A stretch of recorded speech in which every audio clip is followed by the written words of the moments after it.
너는 그 일들을 이라는 제목을 가지고 함께 말씀을 나누도록 하겠습니다. 모세는 1절부터 8절까지 이스라엘 백성에게 하나님께 순종할 것을 하나님의 위대하심과 율법의 완전함에 기초하여서 권고하고 있습니다. 하나님은 위대하시다. 율법은 완전하다라는 것에 기초하여 너희는 하나님께 뭐하라고 했다고요? 순종하라라고 했습니다. 모세는 9절부터 14절까지 하나님의 놀라운 일들과 호렙산에서 두 돌판을 받은 사건을 명심하라고 당부합니다. 하나님께서 행하신 놀라운 일들을 기억해야 한다. 그리고 호렙산에서 두 돌판을 통해서 받은 하나님의 말씀을 꼭 명심해라 라고 말씀합니다.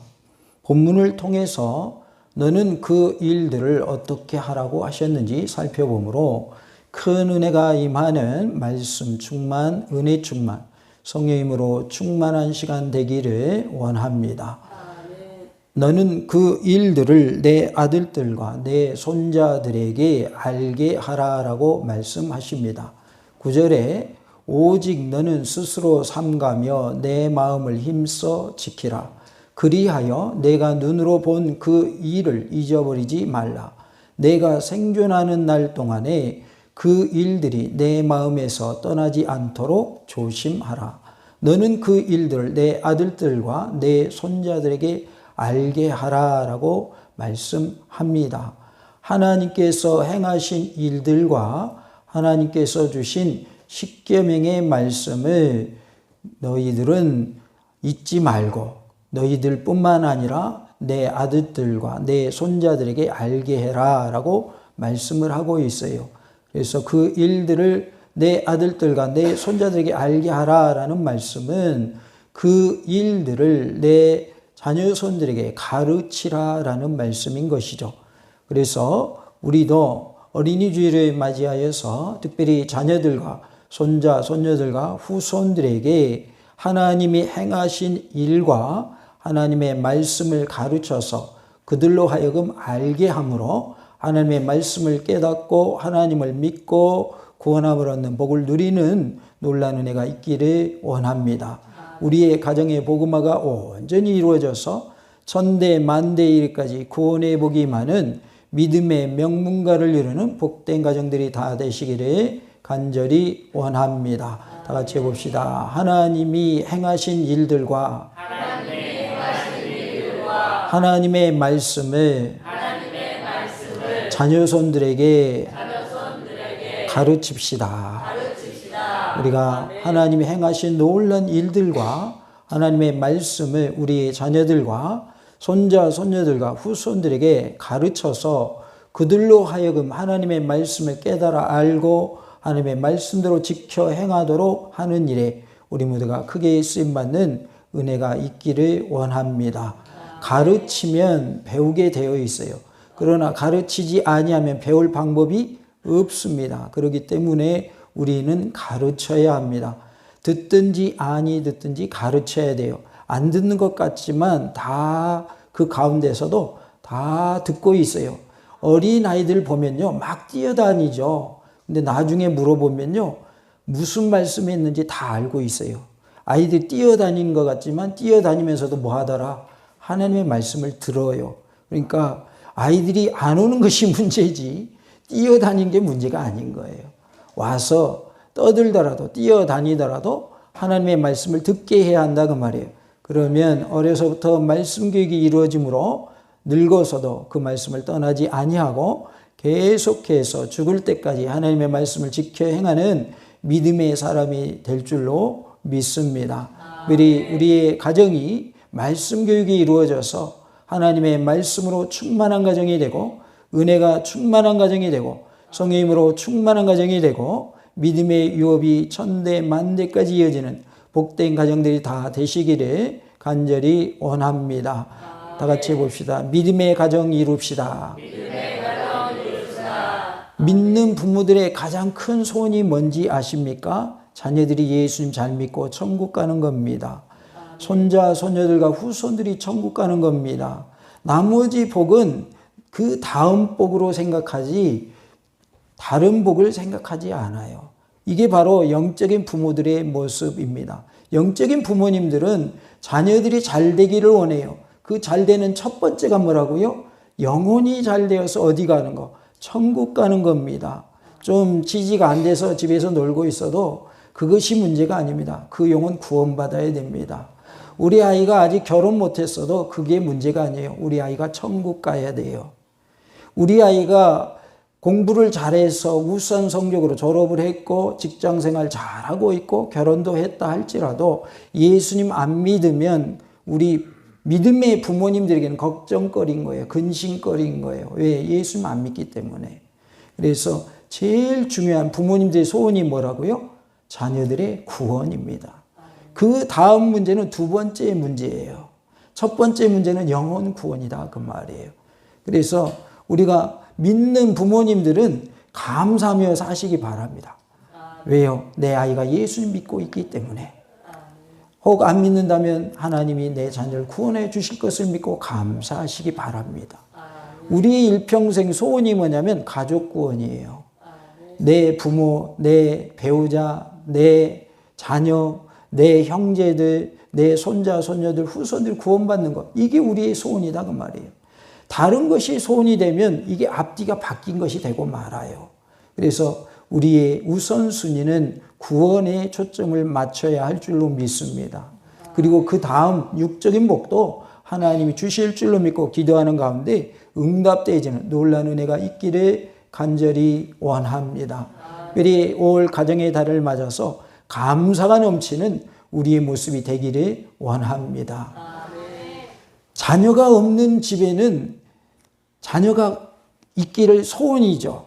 그런데 자녀가 있는 집은 뭐가 불만거리냐면 자녀가 말 안 듣는 게 불만거리라는 거죠.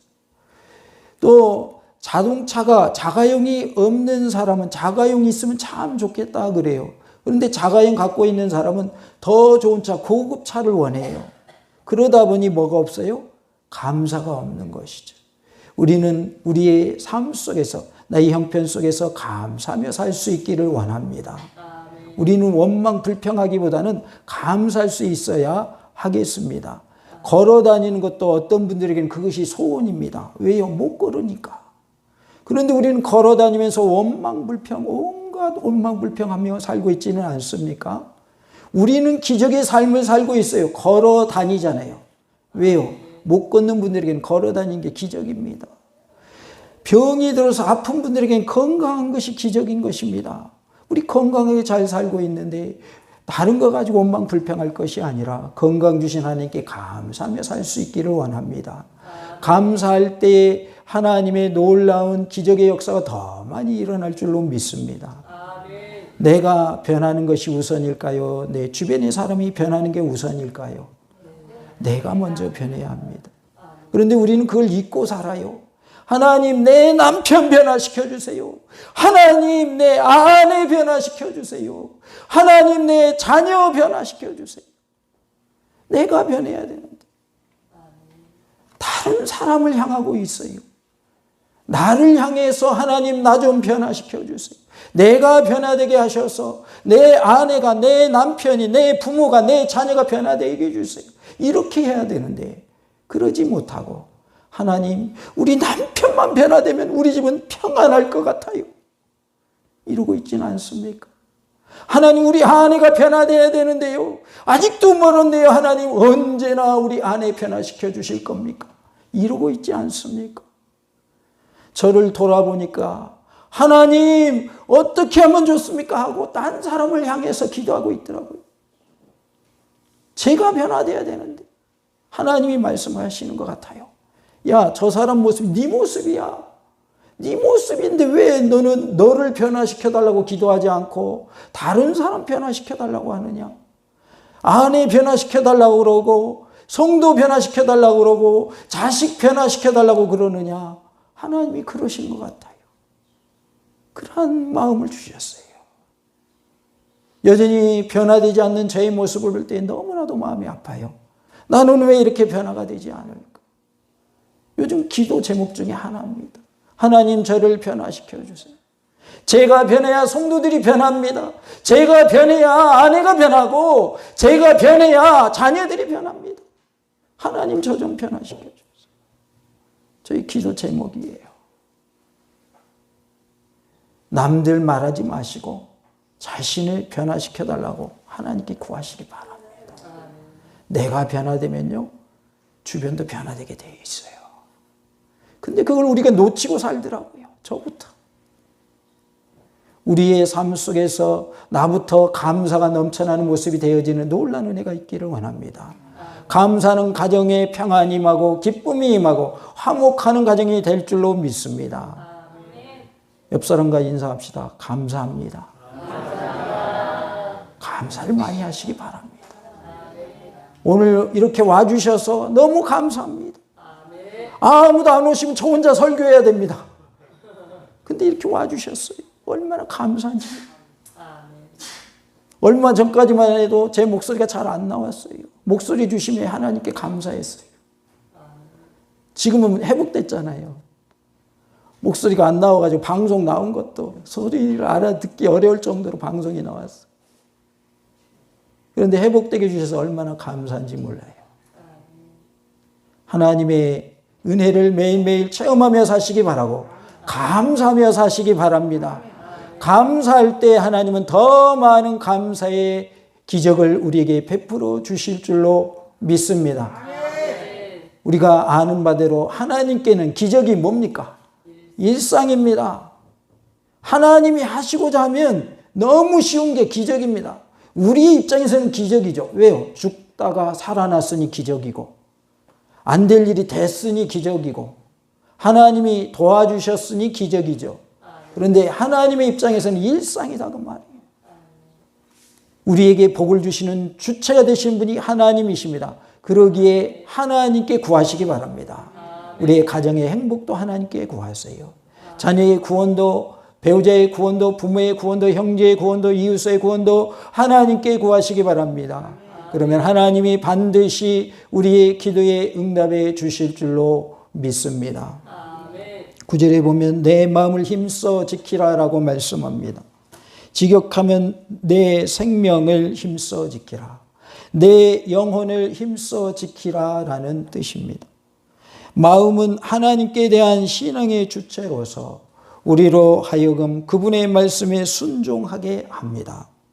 또한 마음은 의지적, 도덕적 삶의 중심으로서 자신의 행위에 대하여 하나님께 책임질 수 있는 인격체입니다. 로마서 10장 10절에 사람이 마음으로 믿어 의에 이르고 입으로 시인하여 구원에 이르느니라 라고 말씀을 하고 있습니다. 입으로 시인하기 전에 마음으로 무엇이 이루어져야 돼요? 믿는 것이 이루어져야 돼요. 마음으로 믿을 때 입으로 뭐가 되는 거예요? 시인이 되는 거예요. 마음에 믿지 않는데 나는 하나님을 믿습니다라고 고백될까요? 안 될까요? 안 됩니다. 구원의 확신이 있으십니까? 라고 질문을 받는다면 자신 있게 말할 수 있는 사람은 구원의 확신이 마음에 있는 사람이 대답할 수 있는 거예요. 갑자기 그 질문 받으면 당황스러울 수 있어요. 왜? 내 마음속에는 구원의 확신이 없는데 갑자기 구원의 확신이 있습니까? 라고 물으면 당황스러울 수 있다 그 말이죠. 그러나 내 마음속에 이미 구원의 확신이 있고 천국에 대한 소망을 가지고 살고 있다면 어느 누가 어느 때에 어느 곳에서 묻더라도 우리는 자신 있게 대답할 수 있는 것이죠. 하나님의 은혜 가운데 마음에서부터 예수를 믿고 입으로는 예수를 시인하는 그런 믿음이 다 되시기를 원합니다. 이러한 마음에도 악에 이끌려 미혹당하기 쉽기 때문에 끊임없이 하나님의 말씀으로 쳐서 복종시켜야 합니다. 우리가 마음을 가지고 마음에서부터 예수를 믿고 있지만 마귀의 미혹이 계속된다는 거예요. 죄악의 미혹이 계속되어진다 그 말이에요. 그래서 고린도전서 9장 27절에 내가 내 몸을 쳐 복종하게 하면 내가 남에게 전파한 후에 자신이 도리어 버림을 당할까 두려워함이로다 라고 말씀을 하고 있습니다. 우리가 하나님의 말씀에 내 몸을 쳐서 복종시키는 모습이 되기를 원합니다. 말씀으로 우리를 쳐서 뭐 해야 돼요? 복종시켜야 돼요. 복종과 순종은 약간의 차이가 있는데, 순종은 기쁜 마음으로 자원하여 드리는 것이 순종이라면, 복종은 하기 싫어도 억지로라도 하는 게 복종입니다. 그래서 가장 좋은 것은 순종의 모습이요, 순종이 어렵다면 말씀에 뭐 해야 된다는 거예요? 복종해야 된다는 거예요. 다 같이 봅시다. 순종이 가장 좋고, 순종 다음으로 복종이 좋습니다. 순종이 가장 좋은 거예요. 그런데 억지로라도 따라야 한다. 그것을 복종이라고 하는데, 순종이 안 되면 뭐라도 하라는 거예요? 복종이라도 하시기 바랍니다. 왜냐하면 말씀대로 행하는 것이 복입니다. 말씀대로 따라 행할 때 하나님이 주신 복이 준비되어 있습니다. 하나님은 내게 복을 주시려고 무엇이라고 하는 것을 먼저 주십니까? 고난이라고 하는 것을 먼저 주십니다. 고난이 있으니 복이 안 보여요. 그런데 이 고난을 통과하면 하나님의 뭐가 기다리고 있어요? 복이 기다리고 있어요. 그러기에 우리는 겉에 보이는 것만 보지 말고 하나님께서 주시고자 하는 복의 속모습을 볼 수 있기를 원합니다. 하나님은 우리가 말씀대로 행할 때에 복을 주시려고 이미 예비하고 계신 줄로 믿습니다. 성경이 모든 지킬 만한 것 중에 더욱 내 마음을 지키라고 강조한 이유도 바로 여기에 있습니다. 잠언 4장 23절에 모든 지킬 만한 것 중에 더욱 내 마음을 지키라. 생명의 근원이 이에서 남이니라 라고 말씀합니다. 생명의 근원이 마음에서부터 난다 라고 말씀을 하고 있어요. 그래서 우리는 마음을 지켜서 마귀에게 미혹되지 아니하고 제약에 미혹되지 아니하고 믿음을 지키는 은혜가 있기를 원합니다. 마귀에게 미혹되지 마시고 믿음을 지키는 우리 모두가 될 수 있기를 간절히 원합니다. 다 같이 봅시다. 마귀에게 미혹되지 말고 마음을 지켜서 끝까지 믿음의 삶을 삽시다. 우리가 마음을 굳건히 하면 마귀의 미혹도 죄의 미혹도 이겨낼 수 있는 줄로 믿습니다. 9절에 보면 내가 눈으로 본 그 일을 잊어버리지 말라라고 말씀을 합니다. 내가 눈으로 본 그 일은 출애굽 원년에 호렙산에서 하나님께로부터 율법을 받을 때에 이스라엘 구세대들이 본 하나님의 현현 장면을 말하고 있어요. 출애굽기 19장 16절에 셋째 날 아침에 우레와 번개와 빽빽한 구름이 산 위에 있고 나팔 소리가 매우 크게 들리니 진중에 있는 모든 백성이 다 떨더라 라고 말씀을 합니다. 호렙산에서 모세가 하나님의 말씀을 받을 때에 그때 우레와 번개가 있었어요. 구름이 있었어요. 큰 나팔 소리가 있었어요. 그래서 그때 백성들은 떨었다라고 말씀을 하고 있어요. 그 장면이 바로 하나님의 나타나심의 장면인 것이죠.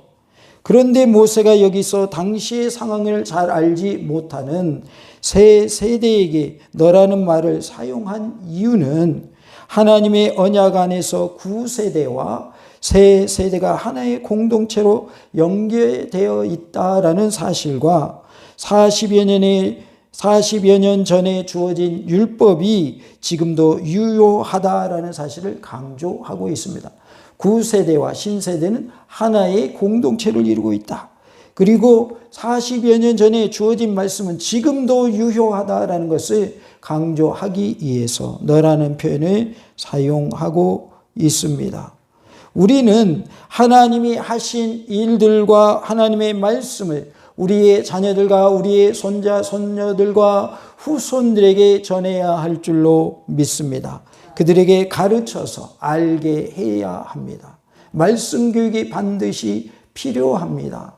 하나님의 말씀을 우리가 어떻게 접하느냐에 따라서 바른 말씀을 먹을 수도 있고 잘못된 말씀을 먹을 수도 있어요. 그래서 우리는 하나님의 말씀을 먼저 바르게 배우고 그 말씀대로 믿고 또 자녀들에게도 올바른 신앙을 물려주는 모습이 되어야 할 줄로 믿습니다.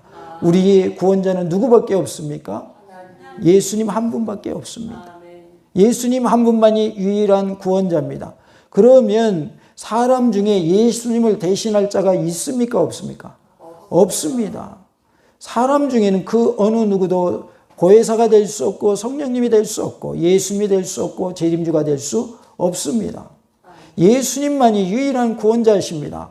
그런데 우리나라뿐만 아니라 전 세계적으로 이미 자기가 보혜사다, 내가 성령님이다, 내가 재림주다 하고 주장하는 사람이 많아요, 적어요? 많습니다. 이미 잘못된 것은 뭐냐면 구원자는 예수님 한 분밖에 없으며 사람 중에 구원자는 단 한 명도 없단 말이에요. 그런데 자기가 예수님이래요. 자기가 구원자래요. 자기가 이긴 자래요. 자기가 보혜사 성령님이래요. 이미 잘못됐잖아요. 사람 중에는 구원자가 없어요. 그래서 그러한 사고의 틀로 복음을 받아들인 사람들은 이 사람이 아니라고 그러면 이 사람 아니면 저 사람인가? 이렇게 된단 말이에요. 그게 아니라 예수님만이 유일한 구원자란 말이에요. 예수님을 믿어야 구원이 있는 거예요. 사람 중에 구원자는 아무도 없어요.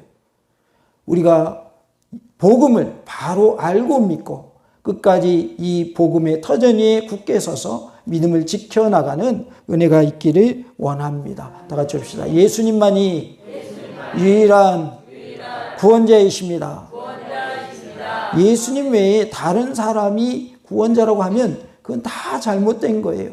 그리고 이단은 뿌리가 같기 때문에 그들의 교리는 거기서 거기에요. 다 비슷해요. 왜? 뿌리가 같기 때문에.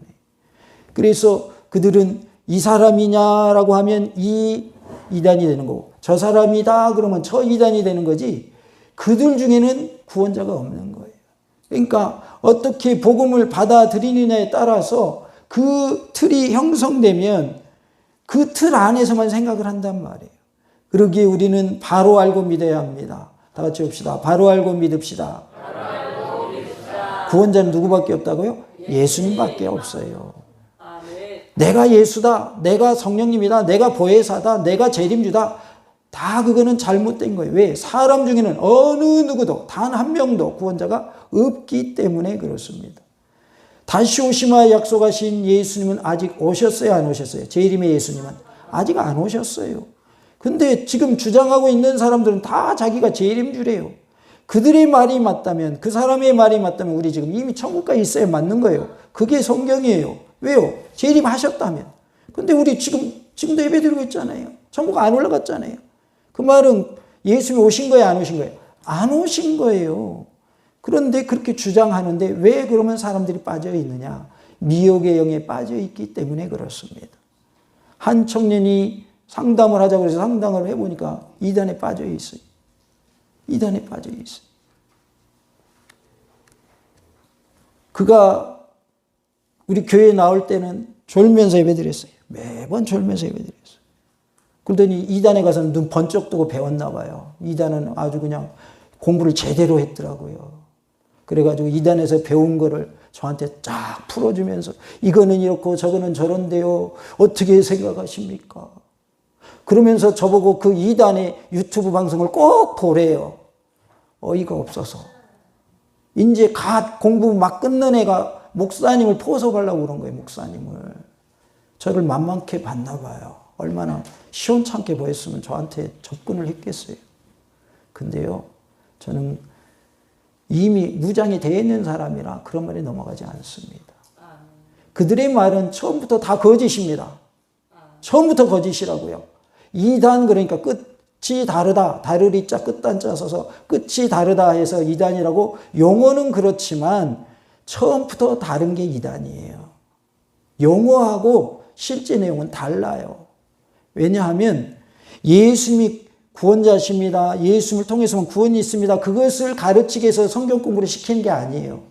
자기들의 교주가 구원자입니다. 그것을 도출해 내기 위해서 결론으로 내기 위해서 교육을 시작해요. 시작점이 같아요? 틀려요? 틀리잖아요. 그래서 시작부터 잘못된 거예요. 시작부터 잘못된 거예요. 그들도 맞는 말 가끔 해요? 안 해요? 성경 내용 중에. 가끔 해요. 그러니까 사람들이 헷갈리는 거예요. 이야, 성경 가지고 풀어주네. 그 이단에 빠진 청년이 저보고 뭐라고 그러는 줄 알아요? 거기 갔더니요, 성경으로 풀고 성경으로 끝난다는 거예요. 단 한마디도 세상 말 안 한다는 거예요. 그런데 중요한 것은 잘못 해석해서 성경에서 성경을 푸는 거 아무 의미가 없습니다. 잘못 풀면 의미가 있어요, 없어요? 아무 의미가 없는 거예요. 성경에서 성경으로 푸니까 사람들이 빠지는 거예요. 야, 이 교회가 진짜다. 다른 교회 가봤는데 맨 세상 말하고 예화 들고 그러다가 잠깐 말씀하고 끝나는데 여기는 시작부터 끝까지 말씀에서 말씀으로 끝나네. 그래가지고 거기에 꼭 빠져버린 거예요, 이 청년이. 말씀을 말씀대로 풀지 아니하고 잘못 풀면서 말씀으로 시작해서 말씀으로 끝나면 그건 문제가 있는 거예요. 뭐 하면? 잘못 풀면. 잘못 풀어요. 틀린 해석을 한다 그 말이에요. 틀린 해석. 그러니까 우리가 정신을 차리지 않으면 처음부터 끝까지 계속 말씀으로 푼다고 거기에 빠질 수 있는 거예요. 뭐가 없으면? 분별력이 없어요. 그럼 분별력을 가지게 되면 여기서는 말씀으로 풀어서 끝까지 끝내주긴 하지만 잘못 해석하고 있구나 이것을 알면 거기에서 빠져나올 수가 있는 거예요. 그런데 놀랍게도 그들의 교육과정을 거치면요. 그 교육받은 것이 머릿속에 들어있기 때문에 거기에서 헤어나지 못합니다. 헤어나지 못해요. 그래서 너무 안타까워요. 우리 성도들에게도 접근할지 모르니까 조심하세요. 조심하시라고요. 성경 가지고 들이댄다니까요. 성경으로 시작해서 성경으로 끝나요. 근데 중요한 것은 제대로 안 푸니까 문제죠. 말씀대로 안 가르치니까 문제죠. 다시 한번 말씀드리지만 구원자는 누구밖에 없다고요? 예수님밖에 없어요. 그 어떤 사람이 예수님을 대신하면 그 사람이 잘못된 겁니다. 어느 누가 됐든지. 제가 갑자기 설교하다가 제가 재림주입니다 여러분 저 따라오세요. 그러면 제가 잘못된 것이 된 거예요. 근데 왜 제가 그런 말 하면 잘못됐다고 그러고 그런 사람들이 잘못된 말 하면 왜 빠지는지 모르겠어요. 희한하죠? 제가 그런 말 하면은 목사님 그거 잘못됐어요. 목사님 무슨 성령님이에요. 이렇게 나온단 말이에요. 그런데 거기에 빠진 사람들은 거기에 교주가 하는 말은 믿는단 말이에요. 악한 영이 지금 왕성하게 활동하고 있는 시기에 우리가 살고 있어요. 마귀는 어떻게 하면 한 사람이라도 더 잡아갈까 우는 사자같이 삼킬 자를 찾고 있기 때문에 그래서 사람들이 거기에 빠지는 거예요. 그 청년이 하는 말이 수천 명이 수료했다고 그러던데요. 그리고 박사들도 목사님들도 여기가 체육을 하고 들어왔다던데요. 그러고 있어요. 그들의 주장하는 게 그런 내용이거든요. 우리는 수천 명이 한 번에 수료했어.